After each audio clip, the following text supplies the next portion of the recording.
혹시 여러분 살아가시면서 지진을 경험해 보신 적이 있으십니까? 우리는 서울에 살다 보니까 이렇게 특별하게 큰 지진을 경험해 본 어떤 일은 없을 것 같습니다. 저도 서울에 한두 번인가 약진이 있었던 그때에 이렇게 약간 흔들리고 이렇게 천장에 등이 흔들리는 정도의 지진을 한 번인가 두 번은 경험해 본 것이 있습니다. 그런데 그 약한 흔들림이 있을 때도 참 많은 불안과 두려움이 엄습해 오는 것을 느꼈어요. 혹시 내가 살고 있는 이 집이 무너지면 어떡하나? 야, 이 지진이 세져가지고 큰일이 일어나면 어떡하나?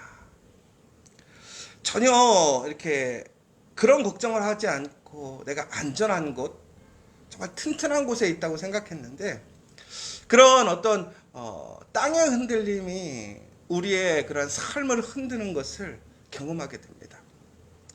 그런데 우리가 이러한 일들을 자주 다른 곳에서도 경험하게 되는 것 같아요. 배를 타보면 잔잔한 바닷가에서 배를 타고 나아갈 때 아무런 걱정이 없을 때가 있지요. 그런데 그 배를 타고 나아가는 그 상황 속에서 갑자기 큰 바람이 일거나 너울이 막 치게 되었을 때에 그때 그 바람을 통해서 파도가 막 출렁이게 되면 얼마나 가슴이 떨리고 무섭고 두려운지 모르겠어요. 그때는 몸과 마음이 동시에 두렵고 힘들고 어려운 것 같아요.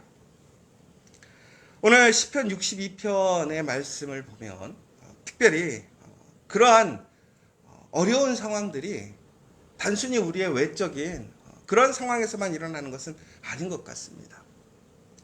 나를 대적하고 나를 죽이려 하고 또 나에게 그렇게 힘든 상황들에 나에게 오면 우리의 어떤 물리적인 그러한 흔들림뿐만이 아니라 우리의 심령이 흔들리는 것을 우리는 경험하게 됩니다.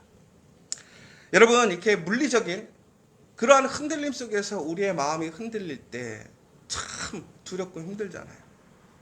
그런데 우리가 살아가면서 우리의 삶 속에서 일어나는 여러 가지의 일들로 인하여 특별히 나를 위협하고 나를 대적하고 또한 나를 핍박하려고 하는 그 사람들의 그런 우겨쌈을 당하고 그러한 사람들에게 둘러싸여 있을 때에 우리에게 다가오는 그 두려움과 무서움은 실로 우리가 어떤 지진을 경험하는 그러한 마음들과 동일한 마음이 아닐까 생각되어져요. 바로 그때 우리의 심령은 많이 흔들리게 됩니다. 그런데 오늘 다윗의 이야기를 보면 다윗은 이렇게 고백하고 있어요. 잠잠히 하나님만을 바란다라고 얘기하고 있습니다. 그러면 다윗의 상황이 괜찮았느냐? 그렇지는 않죠. 시편 62편을 전체적으로 읽어보면 그때 그 대적들이 다윗을 쫓아올 때에 그 마음이 흔들리지는 않았어요. 그런데 그가 그 상황을 어느 정도로 인식하고 있었냐면 그들의 대적들의 위세가 담을 넘어뜨리고 울타리를 흔들 정도의 그런 강력함이라는 얘기예요. 그러니까 여러분, 우리가 지진이 났을 때의 그러한 강력함, 흔들림이 그의 상황 앞에 놓여 있는 것이지요. 그런데 오늘 다윗은 그럼에도 불구하고 그의 영혼이 잠잠하게 흔들림 없이 하나님을 바라보고 있다라고 이야기하고 있습니다. 왜 그랬을까요? 오늘 시편 62편의 고백으로 보자면 이렇게 나오지요. 하나님만이 다윗의 반석이시고 또한 구원이시고 요새이기 때문이라는 거예요. 그러니까 다시 얘기하자면 하나님의 다윗의 반석이고 구원이시고 요새이기 때문에 외부에 어떤 흔들림 또 흔드는 것이 있어도 자신은 흔들리지 않는다라는 사실이죠. 왜? 바로 하나님이 바로 구원의 반석이시고 흔들리지 않는 그러한 믿음의 반석이 되시니까. 그러면 우리가 어떻게 되는 거냐면 그런 안전한 곳에 들어가면 이제 살았다. 안전하다. 이 생각이 들거든요. 정말 우리가 그 처음에 말씀드렸던 것처럼 큰 풍랑을 만나서 배를 타게 됐을 때 얼마나 무서운지 몰라요. 그런데 바로 그 상황에서 이제 배에서 내려서 땅에 딱 발을 내딛는 순간 우리의 마음속에 어떤 생각이 들어요? 아, 이제 안전하다. 살았다. 왜 그렇죠? 바다는 흔들릴 수 있지만 땅은 흔들리지 않는다라는 우리의 생각이 있는 것이죠. 그리고 땅을 흔들리지 않고 안전하니까요. 그러나 땅에도 흔들림이 있단 말이에요. 그러나 우리가 진정으로 하나님 안에 있다면 하나님의 그 보호하심, 하나님의 능력 안에 들어가게 되면요, 우리는 어떤 외부적인 강력한 힘이 와도 우리는 그 흔듦이 있어도 흔들리지 않는다라는 사실입니다. 왜? 하나님이 우리의 구원이시고 반석이시고 요새이기 때문에 그렇습니다. 여러분들은 이 사실을 믿으십니까? 지금 다윗이 그러면서 오늘 읽었던 시편 62편 11절의 고백을 이렇게 얘기하는 거예요. 하나님이 한두 번 하신 말씀을 내가 들었나니 권능은 하나님께 속하였다 하셨도다. 권능이 하나님께 속하였다라고 얘기를 하고 있어요. 그런데 그 앞에 말이 좀 이해하기 어려운 얘기일 것 같기도 해요. 하나님이 한두 번 하신 말씀을 내가 들었나니, 그러면 이것은 이제 풀어서 얘기를 하자면 이렇게 됩니다. 하나님이 말씀하신 것은 한 가지인데 내가 들은 것은 두 가지다라는 거예요. 그러니까 하나님이 한 가지를 얘기하셨는데 그것을 통해서 그가 깨달은 것이 두 개가 있다라는 거예요.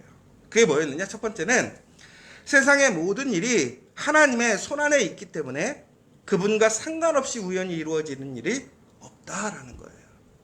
그러니까 모든 세상의 일들이 하나님 손 안에, 하나님의 주권 안에 있다라는 거예요. 그러므로 모든 일들은 우연이 없어요. 하나님의 섭리와 계획 안에서 모든 것이 운행되어지고 진행되는 것입니다. 또한 하나님과 함께하지 않는 것, 하나님과 하나 되지 않는 일들은 결코 이루어지지 않고 실패하게 된다는 사실이에요. 그러니까 악인의 그러한 어떠한 하나님의 대적자들이 믿음의 사람들을 흔들고 공격하고 무너뜨리려고 할지라도 그 뜻이 하나님과 하나가 되지 않는다면 결코 그 사람들을 두려워할 필요가 없다라는 거예요. 왜? 하나님이 우리의 요새시고 반석이시고 무엇보다 하나님께서 그 모든 것을 주관하시기 때문에. 더 나아가서 악인들이 힘을 발휘하고 있습니다. 하나님의 대적자다, 하나님을 모르는 사람들이 형통하고 있지요. 그런데 여러분, 그 힘이 어디서 나왔겠습니까? 그 악한 자들, 제멋대로 살아가는 그 사람들, 자신의 이기적인 욕심과 탐욕을 위해 살아가는 사람들, 혹은 각자의 이해관계에 따라서 그렇게 불의를 행하는 사람들의 그 힘이 어디서 나왔느냐라는 거예요. 그 힘 또한 하나님에게서 나온 거라는 거예요.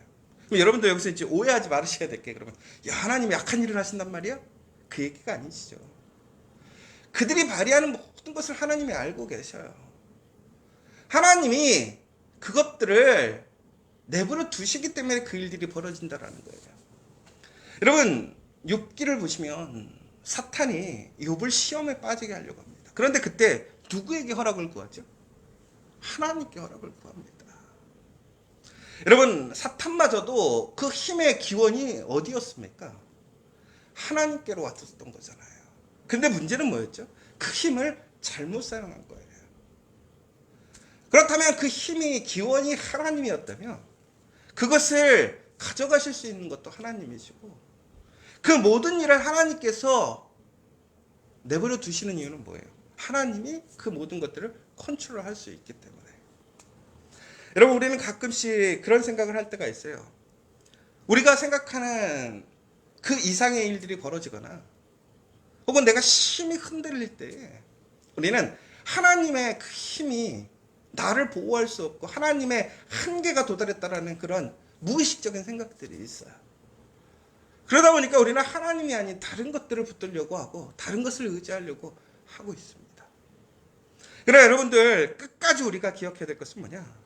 그 모든 힘이, 능력이 누구에게 속한 거냐? 하나님께 속했다는 사실이에요. 여러분, 이 힘이라는 것, 능력이라는 것이 누구에게서 나오는 것이냐? 하나님께 속해 있다라는 거예요. 그런데 이 능력, 권능이라는 것은 단순히 어떤 하나님의 액션에 취해서 나오는 부분적인 것이 아니라 이 권능이라는 것은, 능력이라는 것은 하나님의 한 속성이라는 것이죠. 그러니까 다시 얘기하자면 여러분, 사랑이 하나님이시고 또한 하나님이 사랑이신데, 그러나 사랑은 하나님이 아니죠. 하나님 안에 사랑이 속성으로서 있는 거잖아요. 성품 가운데. 그와 마찬가지로 능력도 하나님 안에 속해 있는 하나의 성품이고 능력이라는 것이죠. 그러니까 결국은 능력이, 그 권능이 하나님께 속해 있는 거예요. 다시 얘기하자면 여러분, 우리가 하나님을 믿음으로 우리는 하나님의 사랑을 경험하게 됩니다. 왜? 하나님은 사랑이시니까. 우리가 하나님을 믿으면, 하나님 말씀에 순종하면 우리는 능력을 체험하게 됩니다. 왜 그렇습니까? 그 능력이 하나님께 속해 있기 때문에.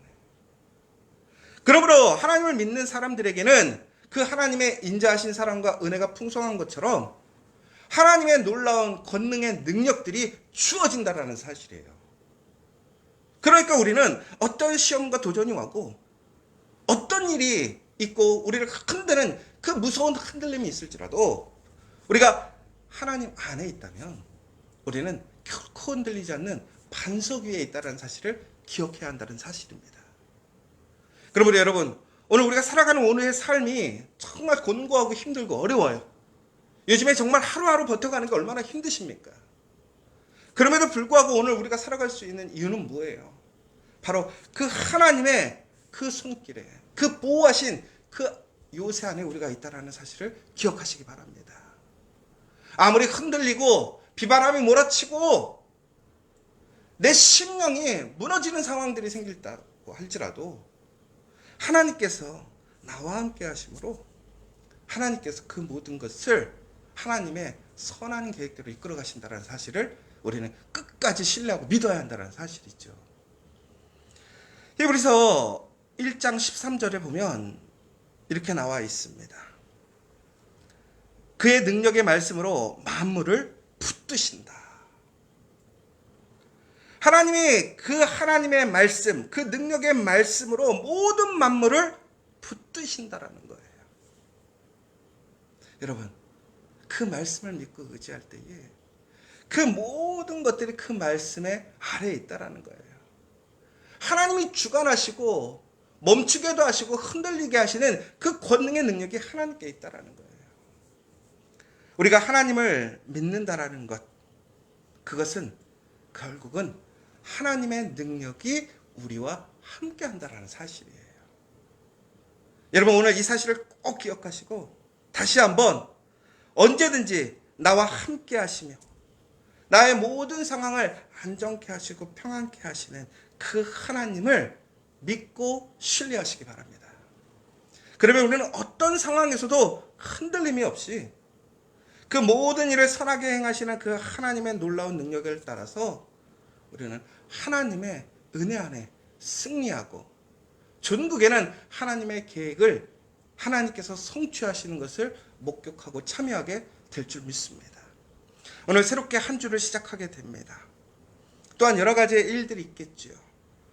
그러나 하나님께서는 분명히 우리를 예수 그리스도의 안에서 죽은 자들 가운데서 다시 살리시고 하늘에서 자기의 오른편에 앉히시겠다고 약속하셨던 그 말씀을 기억하시고 오늘 그 예수 그리스도의 생명의 능력이, 그 부활의 능력이, 회복의 능력이, 모든 것을 승리케 하시는 그 하나님의 능력이 우리와 함께하고 있음을 기억하시면서 오늘도 다시 한번 하나님의 능력 안에 승리하는 복된 한 주간 되시기를 간절히 소망합니다.